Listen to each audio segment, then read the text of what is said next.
Oke, kita akan masuk ke dalam materi berikutnya dari teori relativitas khusus. Jadi di video sebelumnya kita belajar fenomena relativitas nih, yaitu mengenai dilasi waktu.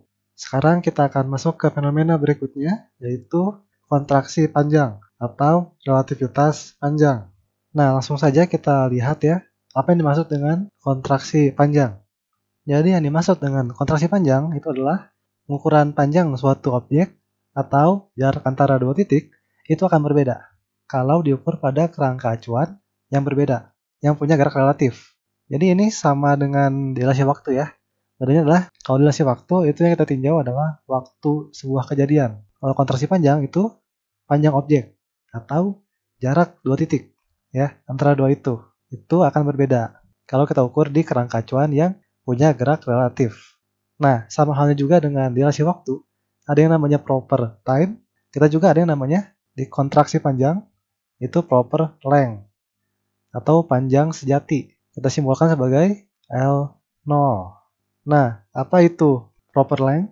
Definisinya, jadi proper length itu adalah panjang objek atau jarak antara dua titik yang diukur oleh pengamat yang diam terhadap objek, atau pengamatnya ada di kerangka yang sama dengan objek, atau dia gerak bareng bersama objek yang sedang ditinjau. Jadi lagi-lagi intinya sama, seperti yang dilasi waktu ya. Tidak ada gerak relatif antara si pengamat dengan si objek yang ditinjau. Jika syarat itu terpenuhi, maka pengamat sedang mengukur proper length. Ya, intinya tidak ada gerak relatif ya. Sedangkan yang punya gerak relatif antara si objek yang ditinjau dengan pengamat, maka dia akan mengukur panjang yang lain. Jadi kalau pengamatnya itu bergerak terhadap objek yang ditinjau, maka yang diukur adalah panjangnya L, bukan proper length L0. Dan tentu ada hubungannya nih antara si proper length dengan L. Dan sangat simpel hubungannya, yaitu adalah L sama dengan L0 per gamma. Dengan gamma seperti biasa ya, 1 per akar 1 min V kuadrat per C kuadrat, yang adalah lebih dari 1. Nah, karena gamma selalu lebih dari 1, maka ini L pasti lebih kecil dibandingkan L0. Makanya lebih pendek pasti. Panjang objek yang diukur ketika dalam keadaan bergerak. Itulah kenapa namanya kontraksi panjang. Karena yang dilihat lebih pendek daripada sedang diam. Gitu ya. Nah, ini ada aturan juga nih. Ada aturan tambahan untuk kontraksi panjang. Karena ketika kita ngebahas yang namanya panjang kan berarti ukuran salah satu dimensi ya. Sedangkan objek tuh punya panjang lebar tinggi gitu, 3 dimensi biasanya. Nah, ini jadi aturannya. Jadi, yang mengalami kontraksi hanyalah bagian objek yang searah dengan gerakan si kerangkanya. Sedangkan yang tegak lurus terhadap gerakan itu tidak akan mengalami kontraksi sama sekali. Oke, jadi hanya yang searah saja. Ilustrasinya tuh kayak gini. Misal kita punya objek bentuknya persegi panjang kayak gini, dia digerakkan dengan cepat, mendekati kecepatan cahaya ke kanan, ya gini. Nah, yang mengalami kontraksi hanyalah yang searah dengan gerakan, yaitu yang mana ininya nih. Nah, ini nanti akan kontraksi. Dilihat sama pengamat, nanti akan seperti ini. Sedangkan ininya ya, tinggi si persegi panjangnya, ini tetap akan seperti ini ukurannya. Dia nggak akan jadi pendek kayak gini nih. Nggak akan gitu, tetap segini. Ya, jadi cuman yang bagian yang searah saja tuh, yaitu gerakannya ke kanan.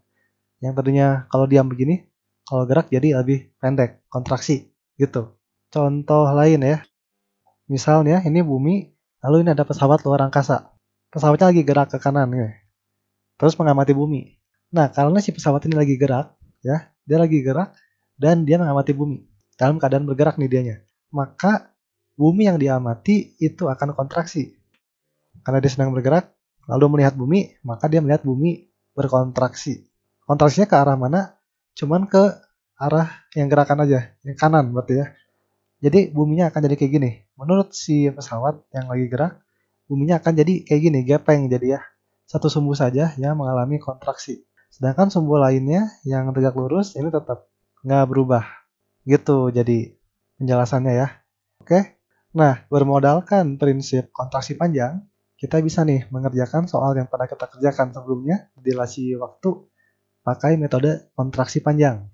Nah, coba nih ya, kita kerjakan lagi soal yang ini nih.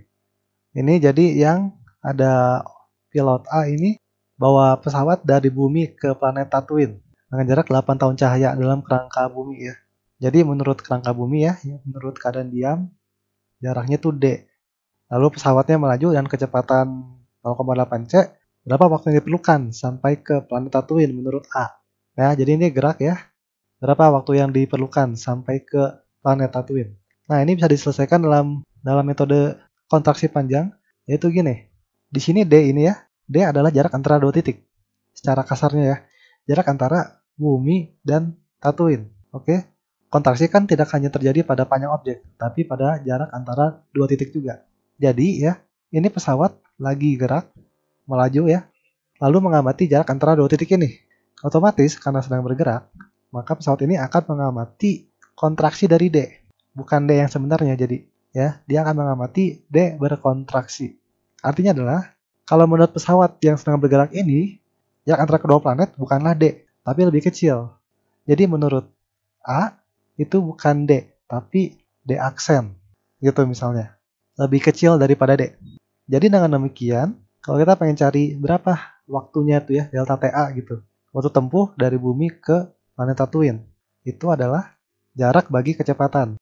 Jaraknya bukan D, tapi D aksen per V. Gitu. Simpel jadi ya.